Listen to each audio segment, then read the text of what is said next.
Assalamualaikum warahmatullahi wabarakatuh.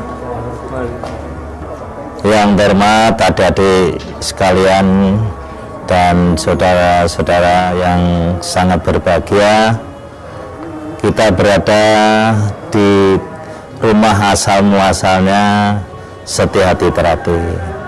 Tapi tidak baik kalau kita tidak berbicara bagaimana kok kena SH Terapi secara begini. SH Terapi yang semula bernama Setia Hati Pendak Sporokot, yang kemudian berubah nama menjadi Setia Hati Pemuda Sporokot.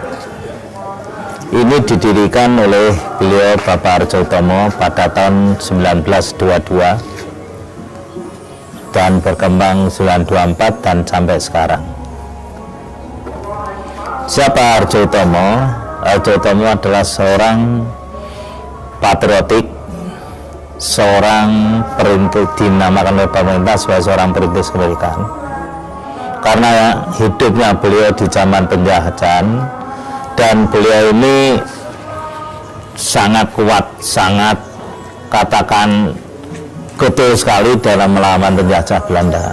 Sampai-sampai beliau bekerja itu selalu keluar karena keaktifannya melawan penjajah, sehingga beliau ini sering keluar masuk penjara.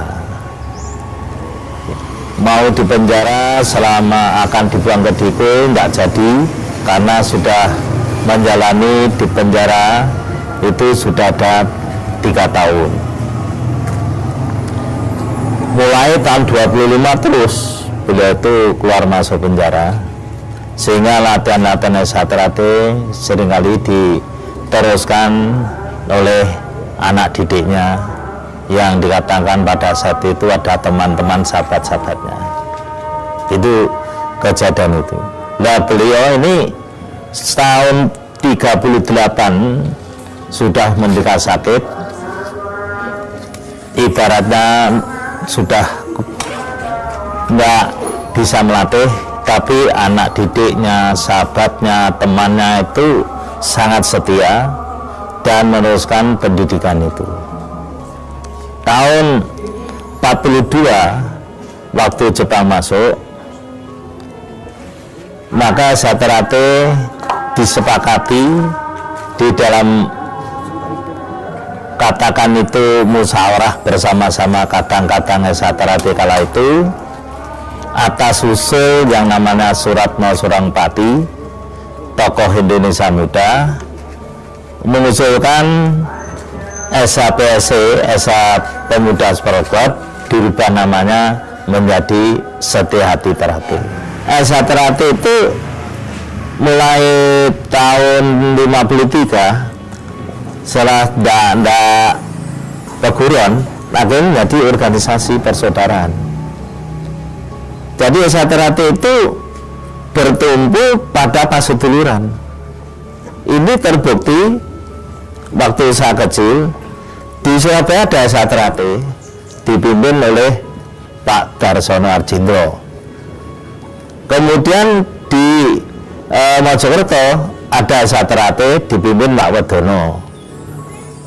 Di Madiun ada SH Terapi dipimpin Pak Arjo Utomo, Pak Tomo Mangkujoyo. Nah, kemudian di Solo ada SH Terapi dipimpin Pak Murtaji. Ada di Jogja yang dipimpin oleh Pak Sayo. Ini tidak ada hitam di atas putih sebagai hitam, tapi tujuan utamanya sama, untuk didik, menjadikan manusia betul-betul tak dan tak salah. Bagaimana mencapai ini? Ya, melalui pencaksilat. Melalui pencaksilat, ternyata pencaksilat indektif pendekar. Pendekar itu indektif orang yang selalu membela kaum yang lemah. Kalau penjajah, melawan penjajah. Kalau gitu saya tarik baik. Loh, terus ilmunya apa? Ilmunya mengenal jati dirinya sendiri. Karena setelah mengenal jati dirinya sendiri, kita tidak akan sulit mengenal orang lain. Karena orang mengenal jati diri berarti harus mengakui kelebihan dan kekurangannya.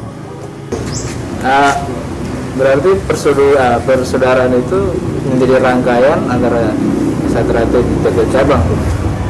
Iya, hubungannya. Jadi saya dengan Surabaya, saya dengan Jakarta, saya merasa tidak lebih. Hanya ada rasa saling menghormati. Kelebihan bagaimana? Belum tentu. Yang Jakarta itu lebih rendah. Nah, itu peguruan. Kita bukan peguruan. Kita senang. Saudara Jakarta, saudara di Bandung lebih hebat, senang. Bedanya situ. Hubungannya yang benar persaudaraan. Lalu tenggang rasa, hormat menghormati, itu yang jadi.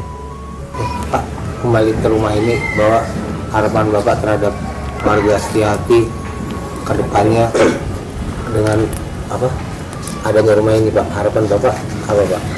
Harapan saya pada saudara saya, tahu cikal bakalnya hanya seperti ini, maka rumah ini yang saja mau saya jadikan museumnya Satrate, sehingga saudara kami bisa mengaca. Lu kok iso dadi ngene, berarti ada perjuangan yang gigih bisa pindah. Dan bangunan yang sekarang ada di Satrate itu tidak ada melibatkan satu orang, dua orang dan minta bantuan dari pemerintah, dan enggak. Itu murni dibiayai Satrate, tapi bukan murni dibiayai oleh oknum Satrate. Enggak. Kok bisa? Nyatanya bisa. Ya alhamdulillah, dulur-dulur Satrate bisa menyadari, memahami. Yang saya inginkan kerukunan, kebersamaan lillahi ta'ala kalau bantu. Itu yang ada. Itu bagi saya nasihat almarhum Imam, sepiro gedening sangsara yen tinampa amung dadi coba. Semua keungsaran pasti ada cobaan-cobaan. Nah, dengan cikal bakal di rumah beliau ini kita merasa bangga, tapi saya juga prihatin. Ternyata tempatnya ini harus berbagi. Saya tadi merintahkan Pak Ada Pariwur, tidak usah nunggu lama-lama, mulai besok tolong diperbagi, sehingga kalau ada tamu itu rasanya itu kita tidak malu barang gitu. Nah, itulah sekelumit sejarah Satrate.